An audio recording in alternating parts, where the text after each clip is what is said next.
Hello, everybody. Welcome back. It's January. Happy New Year. For all of you who are ready to make New Year's resolutions, this is a great topic. We're going to talk about legacy planning today. And specifically, I'm going to talk to you about what a legacy binder is. The facts of life are none of us get out alive, right? So one good thing that we can do as part of our legacy, is what we leave behind, is an organized financial life. And it's not an easy topic to talk about. I understand also that in some cultures, it's not even a welcome topic to talk about. So I fully respect and understand that. Today, I'm just bringing a topic up for perspective so that you have it on your radar and at least you yourself can think about doing this for your loved ones. God forbid something happen where they are dealing with even an unexpected loss.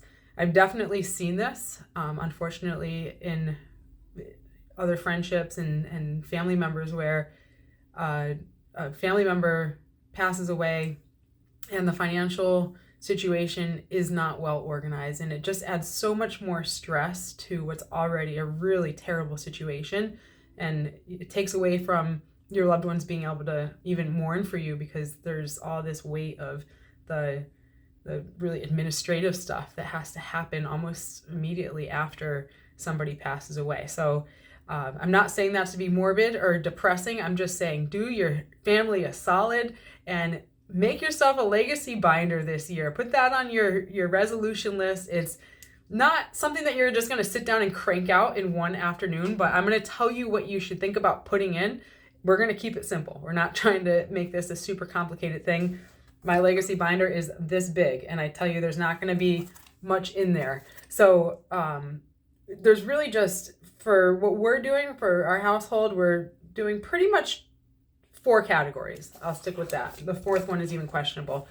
You can't read it, but it's bills, assets, important contacts, and I have a tab there for business, just for separate business information because it's easier for me to list that separately. What we're also doing is this. I have my own little stack of papers here that I'm plugging away at. This is almost complete. The papers are going to go in probably by the end of this month, hopefully. But I'll admit this is something that I even dragged my feet on because, again, you're kind of going in and collecting stuff that holistically you're not in and out of every day. So if you don't already have an organization system for passwords and things, it might feel a little bit cumbersome, but it is totally worth doing it, I tell you. And honestly, a very real situation that is happening right now. A good friend of mine lost their dad unexpectedly, and this is not part of your legacy binder necessarily, but I'm going to touch on this topic. Is a healthcare proxy, a power of attorney was not put in place. So even something as simple as getting mail forwarded is not an option right now. And my friend lives in Florida, and the father passed away in Massachusetts. So it just creates a lot more cumbersome work and administrative work when things aren't organized. But like I said, your legacy binder itself will go into a legacy box. Your legacy box is a safe that's fireproof, waterproof to a certain extent. You decide how beefy you want it to be. We have a file type safe specifically for this that will fit the binder. But what is going in there is our healthcare proxy, our power of attorney, important documents like Social Security, cards, special birth certificates, marriage certificates, things that are important that you don't want to lose. Even something like your license to carry PIN, things that will have value to you. If something happened where there was a fire, you don't want to lose it. So make sure it's protected. But just getting back to what you'll want to put in the binder, a little more specifics. Again, keep it simple. Grab these tabs at the dollar store. You can get these at the dollar store most times.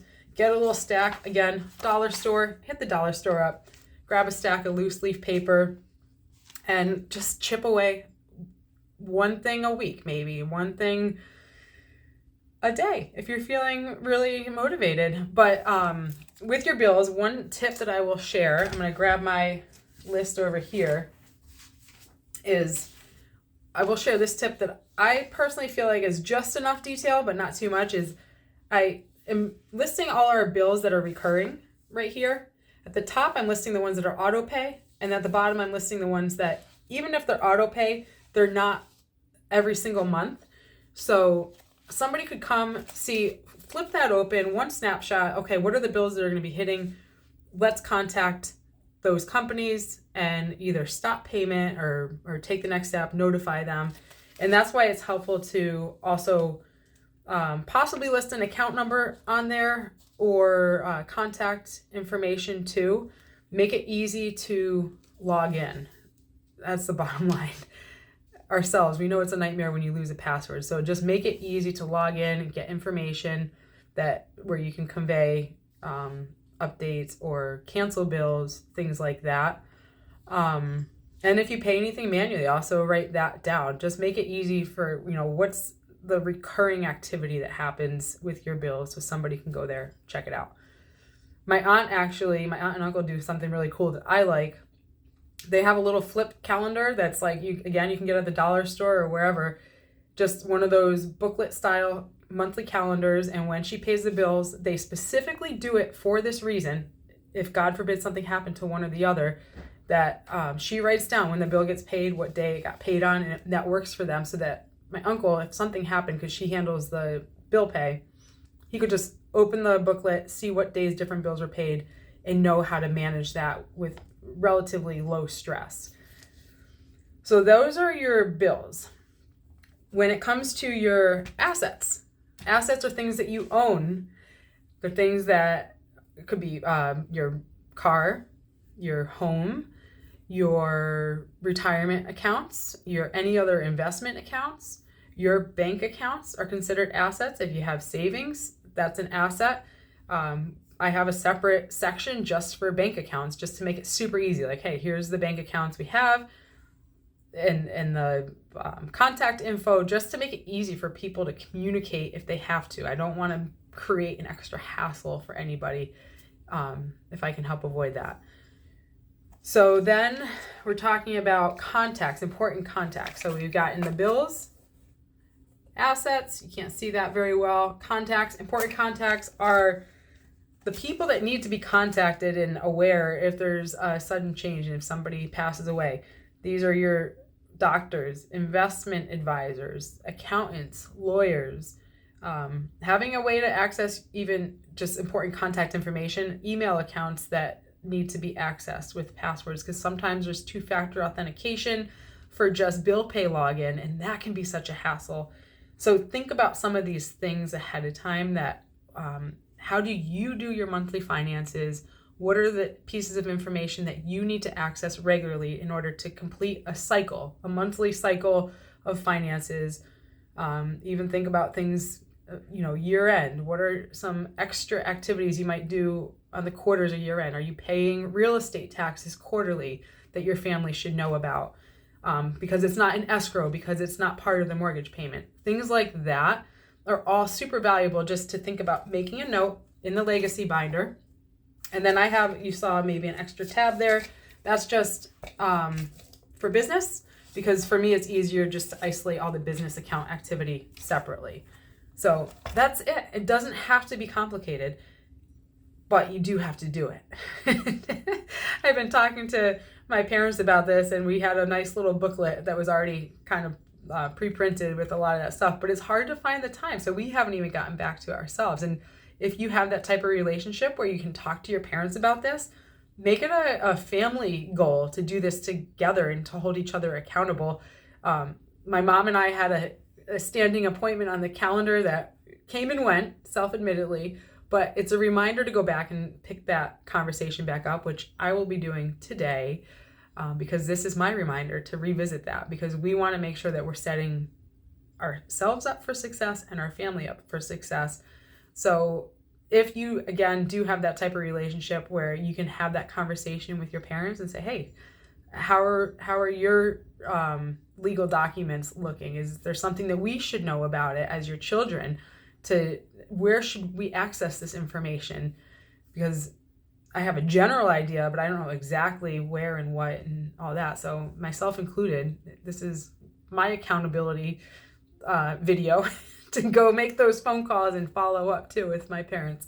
But anyway, I hope that you find that topic valuable. And again, not something you're just going to crank out in the afternoon, but start by making the list. At least put it on your to-do list. Go get the tabs, go get a little binder. Again, tiny little binder, that's all you need. And go get the paper and put it somewhere that's going to be in your way for a little while, so that every time you have to move it, you remember, oh, I need to go do that. That's how I do it. Might not work for you, might annoy your household, but make it a family event. Make some assignments like, hey, if it's you and your spouse, divide and conquer. One person takes the bill pay, another person takes the assets, and then you'll find out, you might even realize that you have some questions unanswered. So make that part of your New Year's resolution. It's part of mine.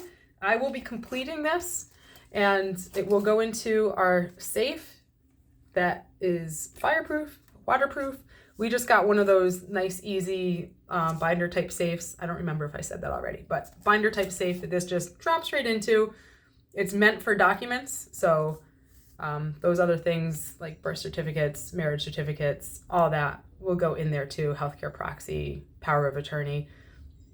That's also something, it's a chore to schedule it. It's not that much of a chore to do it. You just have to answer some questions and make some decisions, but you'll be glad you did.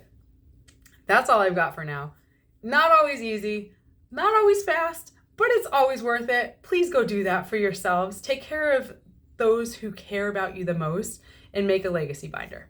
All right, thanks for joining me this week, and I can't wait to see you next week. Bye.